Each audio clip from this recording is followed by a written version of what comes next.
Well, I'm going to give you my first fava bean update of the year. You may remember that I am experimenting with growing fava beans this year in Central Virginia. And I've read a bunch of different things about when to plant them. Some sources say to plant them in the fall, they'll overwinter and then pick up their growth in the spring, sort of like garlic, and then give you a crop in the late spring. Other sources say to plant them in February and then they will crop in late May or early June. They don't like the hot weather. So I went ahead and I planted them in February because I got the beans. I'm going to get some more and try them this fall. And I pre-sprouted them and I soaked them in water. And then I planted most of them outside because I thought they like the cold, they'll probably germinate. But I also planted some inside just to see if there was a difference in how they would grow and etc. So what I did, the ones inside sprouted, and the moment that they broke ground, we put them outside. It's about 2 weeks since I planted, and I have some good news and some not so good news, at least at this point. Let's take a look.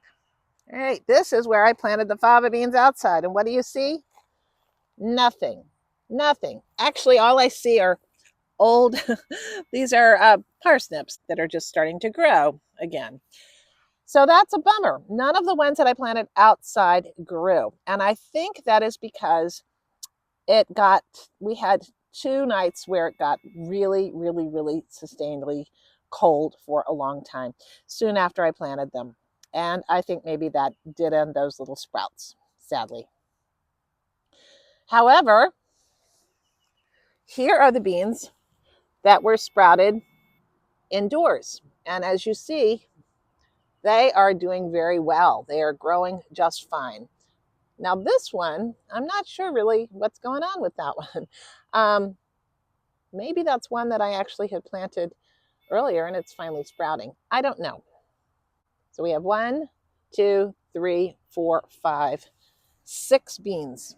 So what can I conclude from this so far? Well, I can conclude that sprouting them inside and then planting them immediately outside, despite the weather, seemed to work just fine. They sprouted pretty quickly. And I just don't know about the germination, if it was just got it too cold to germinate. So I'm just going to leave the ones that are in the ground. Maybe they'll come up, maybe they won't come up. Who knows? And I'm not going to replant those because at this point, I think it's a little bit too late.